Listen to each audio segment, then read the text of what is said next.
యాదగిరిగుట్ట లక్ష్మీ నరసింహస్వామి సన్నిధిలో రథసప్తమి వేడుకలు అంగరంగ వైభవంగా జరిగాయి. రథసప్తమి వేడుకల్లో భాగంగా సూర్యప్రభ వాహనంపై భక్తులకు దర్శనమిచ్చాడు యాదగిరిగుట్ట లక్ష్మీ నరసింహుడు. వేద మంత్రాలు, మంగళ వాయిద్యాల నడుమ లక్ష్మీ నరసింహుణ్ణి ఆలయ తిరుమాడ వీధుల్లో ఊరేగించారు. ఆలయ తూర్పు గోపురం ముందు స్వామివారిని అధిష్ఠింపచేసి చతుర్వేద పారాయణం చేశారు. రథసప్తమి విశేషతను భక్తులకు తెలిపారు అర్చకులు. వాహన సేవలో అర్చకులు, ఆలయ అధికారులు, భక్తులు పాల్గొన్నారు.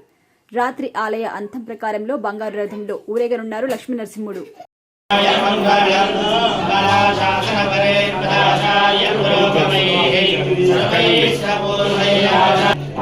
లక్ష్మీ నరసింహస్వామి గోవిందా.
चक्षुर्नो देवः सविता चक्षुर्नो उत पर्वतः चक्षुर्धाता दधातु नः सुसन्दृशं त्वा वयं प्रतिपश्येम सूर्या विपश्येम दृचक्षसः ॐ उद्यन्नद्यमित्रमः आरोहन्नुत्तरां दिवं शुकेषु मे हरिमाणौ रोपणाकासु दध्मसि अथो हारिद्रवेषु मे हरिमाणं निदध्मसि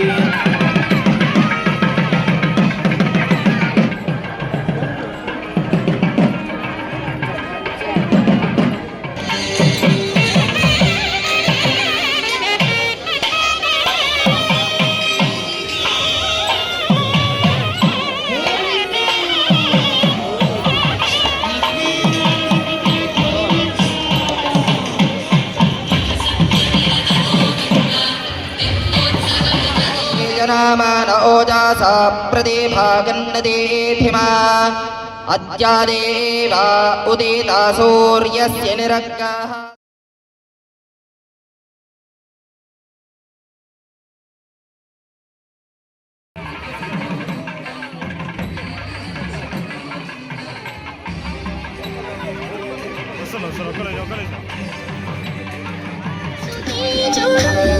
సృష్టిలోన సుందరుడు సుహిత వేద మందిరుడుపై సూర్యని సేవించుకుంటూ ధరిస్తూ ఉన్నాం.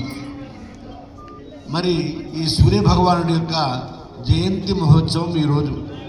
అంతేకాకుండా సూర్య భగవానుడు అవిశ్రాంతమైన ప్రళయాంతకాలం వరకు కూడా, రెప్పపాటు కాలం కూడా ఏమాత్రము విశ్రాంతి లేకుండా అవిశ్రాంతంగా ఏక రథము పైన సప్తాశ్వములను రథంలో వేగవంతం చేసుకుంటూ ఏమాత్రం అన్నటువంటి వేద పురుషుడికి ఉత్తరావతారమే శ్రీమన్నారాయణుడి యొక్క అనేక అవతారాలలో సూర్యనారాయణ అవతారం లోకోపకారమైనటువంటిది. ఇంతకంటే ఉపకారం చేసేటువంటి అవతారం అన్నిటికంటే కూడా విలక్షణమైన, విశేషణమైన, సలక్షణమైన అవతారం సూర్యనారాయణ యొక్క అవతారం. పట్టలేదయ్యా అని చెప్పి వ్యాఖ్యానించుకున్నారు. లక్ష్మీ నరసింహస్వామి వారి సన్నిధానంలో మహావైభవపేతంగా రథసప్తమి వేడుకోత్సవాలు సూర్య జయంతిని పురస్కరించుకొని మహావైభవంగా నిర్వహింపబడినాయి. స్వామివారిని సూర్యప్రభ వాహనంలో వేంచేపు చేసి తిరుమాడ వీధులలో ఊరేగింపు చేసి స్వామివారికి ప్రత్యేక ఆరాధనలు, ప్రత్యేక అర్చనలు, నివేదనలు జరిపించి, పొరపాటుగా మళ్ళీ ఆలయంలోకి ప్రవేశింపజేసి స్వామివారికి మహావైభవాన్ని సమకూర్చడం జరిగింది. ఈ సందర్భంగా అరుణ పారాయణము, చతుర్వేద పారాయణాలు, ఆదిత్య హృదయ బదులుగా గల వేదంలోని సూర్యభగవానుడి యొక్క దివ్య మంత్రములన్నీ కూడా ఈరోజు మొత్తం కూడా పారాయణం జరుగుతుంది. వైభవాలను సేవించండి, తరించండి. స్వస్తి. మా కార్యనిర్వహణాధికారి అయినటువంటి భాస్కరరావు గారు ఈ ఉత్సవాలన్నీ కూడా మహా శ్రద్ధతో నిర్వహింపజేస్తున్నారు. అందరికీ కూడా స్వస్తి.